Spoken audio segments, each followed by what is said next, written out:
Hi everyone, it's Miss Tracy here. I'm going to try and show you how to roast vegetables today, which might sound really easy, but I know that there's some people in the world who don't even know how to peel a spud. So what I'm going to do is I'm going to talk you through how to roast some vegetables, how to peel the vegetables, and the best way to chop veg as well. So the first thing I'm going to do is I'm going to turn the oven on so it gets nice and warm. And I'm going to turn it to about 180 degrees. So I'll just show you my oven.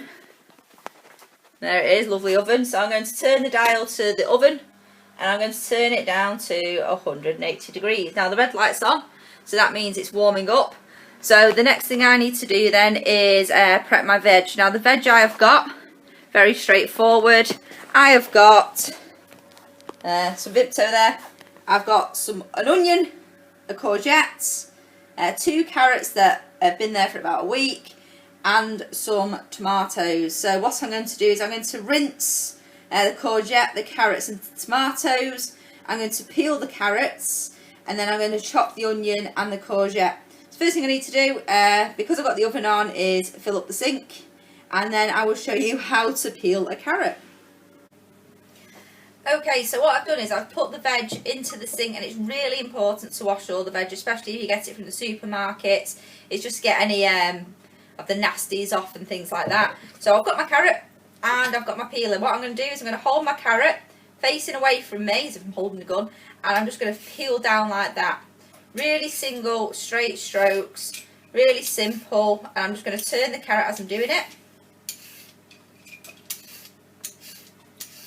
And I'm going to turn it the other way, so the bigger end is at the top, and then I'm just going to peel that little bit there as well. When I come to chop these, what I'm going to be doing is chopping the top end off and the bottom end off, just because you don't want to eat those bits. And I'm just going to peel the other one as well. So I forgot to say before you start cooking, obviously you need to wash your hands. To chop an onion, you're going to need a sharp knife. Blunt knives are your enemy. So I've got a little knife sharpener. So all I'm going to do is go back and forth 20 times.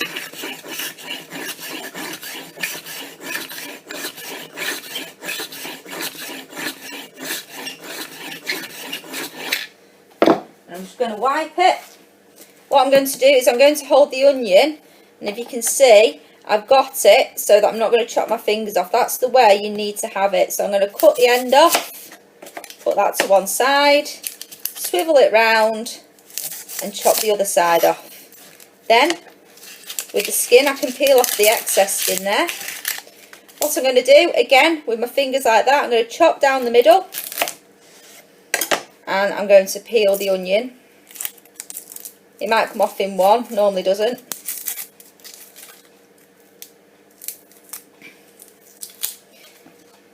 And the other one.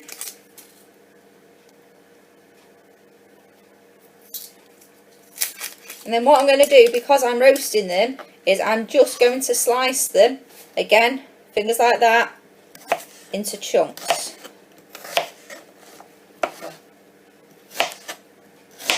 Fingers almost like in a claw position. Okay, next is the courgette. What I'm going to do is top and tail it. So again, fingers always in this little claw position, chop one end, chop the other end.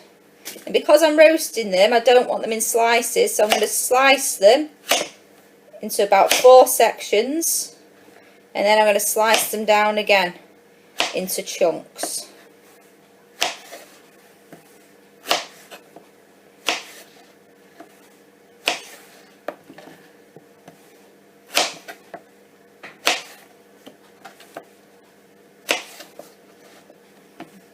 Sharp knives make all the difference. Got the carrot next. As I said, remember I peeled it, so I'm going to chop this end off and the little bottom end off and do a very similar thing to what I did with the courgette. The great thing with the carrot tops and the peelings is if you keep them with parts of the onion, you can actually build up your own stock. So rather than having to buy it from the supermarket, if you save up enough scraps, you can make your own. So again, just going to chop it, not like the courgettes though, because the carrot's smaller. Might do that one a bit smaller though because it's quite thick.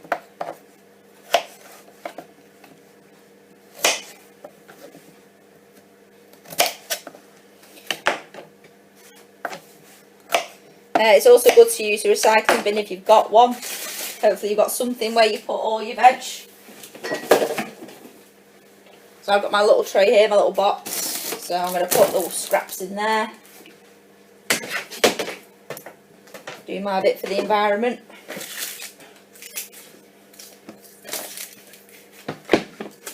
Tidy up the space as well.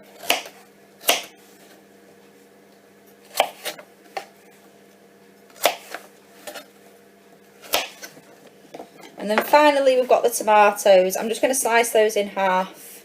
Again, keeping your fingers away so you're not going to cut off your fingers, hopefully. Don't want anyone blaming me for not using the knife properly.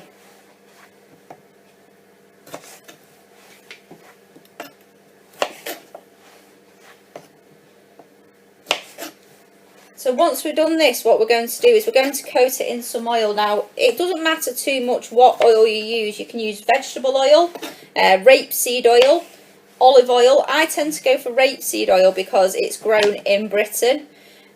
So, you know, it's better for the environment and all the rest of it. But you can use whatever you've got to hand. And what I'm going to do today is toss it in a bit of balsamic vinegar just because I've got some.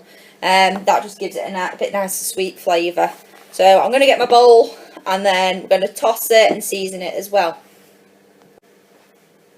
So I've got my mixing bowl, I've got my roasting tray ready as well. And I've got the ingredients that I'm going to use for my roasted veg. So first thing I'm going to do is I'm going to pour a bit of oil into the bowl. About a tablespoon or so, but just measure it with your eye. A little bit of balsamic vinegar, just to go in. Then I'm going to put a little pinch of pepper in.